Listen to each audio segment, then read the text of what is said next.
Hello বন্ধুরা, আমরা দেখতেই পাচ্ছ আজকে কিন্তু আমরা সকাল সকাল বেরিয়ে গেছি একদম বেড়াতে। একটুখানি ছোট করে একটা ঘোরার প্ল্যান হয়েছিল, কিন্তু সেটা ছিল কিন্তু সাডেন প্ল্যান। আগের দিন রাতেই যে অনুপ্রিয়া আমায় তাও 9:30 পর ফোন করে বললো যে একটু দিদির মেয়েরা এসছে বেড়াতে, তো ওরা বাড়িতে বসে বলছে চল ওদের নিয়ে কোথাও একটু ঘুরে আসবি, যাবি? আনলাম ব্যাস, ঘোরার নাম শুনলাম তো ব্যাস খুশিতে নাচতে নাচতে হ্যাঁ চ। তো আমাদের ইকো পার্কটা ঠিকঠাকই ছিল যে যাবো, দেন কোথাও একটা খাবো, সেটাও একটা ঠিক ছিল, বাট কোথায় খাবোটা ঠিক ছিল না। তো যেরকম প্ল্যান ছিল সেইভাবেই সকালবেলা আমরা 12:30টার সময় বেরিয়েছিলাম। ফার্স্টে রবি আমাদেরকে তুলতে এসেছিলো, আমাদের তুলে দেন দেখতেই পেলে ওদেরকে তুললাম, তুলে নিয়ে আমরা বেরিয়ে পড়েছি। এখন আমরা উত্তরপাড়া ক্রস করছি। তো ফার্স্টে কিন্তু আমরা প্ল্যান অনুযায়ী ইকো পার্ক যাব, ওখান থেকে আমরা কোথাও একটা খেতে যাব। এই দেখতেই পাচ্ছ দক্ষিণেশ্বর ব্রিজ, মায়ের মন্দির আমরা টপকাচ্ছি। টপকে এবার আমরা সোজা যাব হচ্ছে একদম, এই দেখতেই পাচ্ছ এটা বেলঘড়ি এক্সপ্রেস রোড। আমি বলে দিই বেলঘড়ি এক্সপ্রেস রোড এটা পুরো কিরম খালি লাগছে দেখতেই পেলে তোমরা। তো বেলঘড়ি এক্সপ্রেস রোডের উপরে যে কটা দোকান ছিল এর আগে প্রচুরবার সব কটা দোকান তোলা হয়েছে, এবারেও কিন্তু আবারও পুরো পরিষ্কার, মানে দৃশ্যটা একটুখানি অদ্ভুত দেখতে, যেহেতু এত জাঁকজমক দেখতে ছিল। হয়তো এটার কোনো ভ্যালুয়েবল কোনো কারণ ছিল, তো জানি না, আমি অতটা জানি না, বাট পুরো খালি ছিল কিন্তু বেলঘড়ি এক্সপ্রেসওয়েটা। তো দেখতেই পাচ্ছ এবার কিন্তু আমরা এগোচ্ছি একদম এই দিকে, লেফটে ঢুকবো আমরা ইকো পার্কে।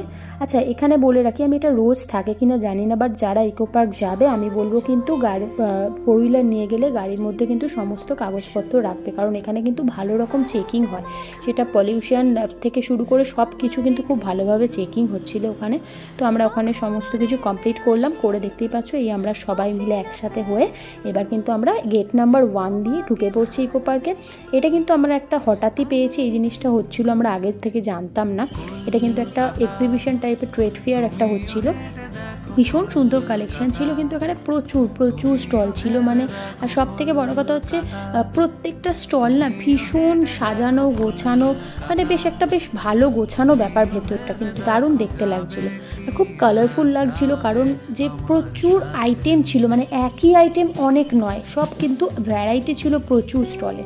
তো এখানে দেখতেই পাচ্ছ স্যুট ছিল, স্যুটের প্রায় 2টো কি 3টে মতোই ছিল, ওর বেশি ছিল না। এখানে ছিল হচ্ছে তোমার ভেজিটেবল কাটারগুলো ছিল, এখানে ছিল টাওয়াল ছিল, ভীষণ সুন্দর সুন্দর কালেকশন ছিল কিন্তু এখানে দেখতেই পাচ্ছ। আর এখানে ছিল হচ্ছে একটা বাচ্চাদের জামার যে ছিল, আমার কিন্তু খুব ভালো লেগেছে। এখানে শু ছিল, বাচ্চাদের জামাগুলো জাস্ট দেখো কি সুন্দর, পিওর কটনের মধ্যে একদম রাজস্থানি যেরকম হয় না, ওই রকম আমার দারুণ লাগছিল কিন্তু দেখতে জিনিসগুলো, দেখো। আচ্ছা নেক্সট একটা, এই স্টলটা কিন্তু বেশ ভিড় ছিল। এখানে ইয়াররিংগুলো দেখতে পাচ্ছ, ভিতরে যা নেক পিস রয়েছে প্রত্যেকটা কিন্তু 100 রুপিস, সব কটা পিস কিন্তু এখানে 100 রুপিস করেছিল।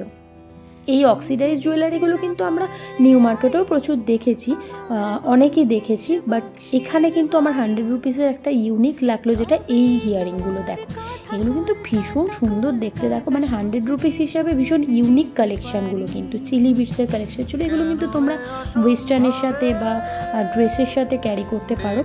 নেক্সট এখানে কিছু আংটি ছিল, কিছু ক্লিপ ছিল, কিন্তু প্রত্যেকটা কিন্তু ভীষণ ভালো কোয়ালিটির ছিল, একদম নর্মাল যেগুলো সেগুলো ছিল না। আর এখানে কিন্তু বাংলাদেশি শাড়ি যারা পছন্দ করো তাদের জন্য কিন্তু প্রচুর স্টল ছিল।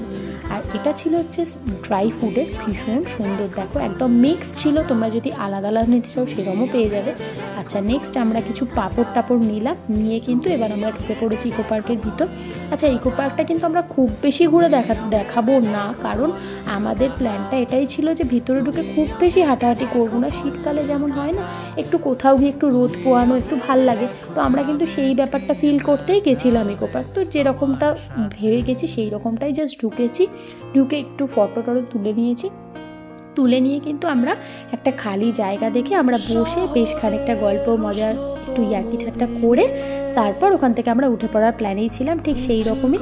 তারপর কিন্তু হঠাৎ করে আমাদের মাথায় এলো আমরা একটা রিলস বানাবো। আচ্ছা এটা দেখে নাও, এটা কিন্তু একটা ভীষণ সুন্দর জিনিস হয়েছে ইকো পার্কে, যারা গেছো তারা জানো, যারা যাওনি তাদের দেখিয়ে দিলাম। ওই জিনিসটার মধ্যে কিন্তু তোমাদেরকে ঢুকিয়ে দড়ি দিয়ে বাঁধা থাকবে, ওটা ভীষণ সুন্দর জিনিসটা দেখতে।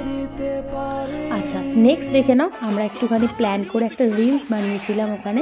এই ছিল হচ্ছে আমাদের রিলসটা, দেখতেই পাচ্ছ। তোমরা যারা ভীষণ রিলস দেখতে পছন্দ করো তারা অবশ্যই বুঝতে পারছো এটা কী গানে আমরা নাচছি।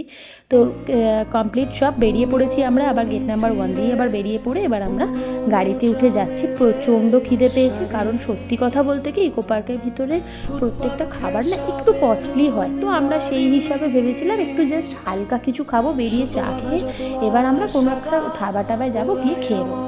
তো এবার ওখান থেকে বেরিয়ে আমরা যেরকম ভেবে রেখেছিলাম, তো অনেক জায়গা আরও আমরা দেখছিলাম ওখানে বসে বসেই কোথায় যাওয়া যায়, কোথাও কিছু না পেয়ে শেষমেশ আমরা লুধিয়ানা ধাবাতেই এসে উঠলাম। তো লুধিয়ানা ধাবায় আমরা এর আগেও খেয়েছি, আমাদের খুবই ভালো লাগে। এখানে যেরকম কোয়ালিটিও ভীষণ ভালো, আর এখানে কিন্তু পরিমাণটা খুবই ভালো থাকে। সব থেকে বড় যেটা সেটা হচ্ছে খুব রিজনেবল হয়, ভীষণই রিজনেবল হয়। তো দেখতেই পাচ্ছ আমরা চা নিয়ে নিয়েছি, আমার আর রবির লিকার চা, বাকি সবাই দুধ চা নিয়েছে, গোলু চা খায় না, তো নর্মাল ক্যামেরা করছে। এবার এসে গেছে আমাদের খাওয়া, এটা হচ্ছে চিকেন টিক্কা মশলা, এটা ছিল হচ্ছে কড়াই পনির, আচ্ছা এটা হচ্ছে গিয়ে বাটার নান ছিল, আর আমি আর রবি নিয়েছিলাম আলুর পরোটা, সেটা আমাদের পরে এসেছিলো। আর ধাবায় গিয়ে আলুর পরোটা খাবো না, এটা কিন্তু হতেই পারে না। তো আলুর পরোটাটা আমরা কেউ না কেউ একটা ট্রাই করি যে কোনো ধাবায় গেলে। তো খাওয়া কমপ্লিট, এবার আমরা এগোচ্ছি বাড়ির দিকে।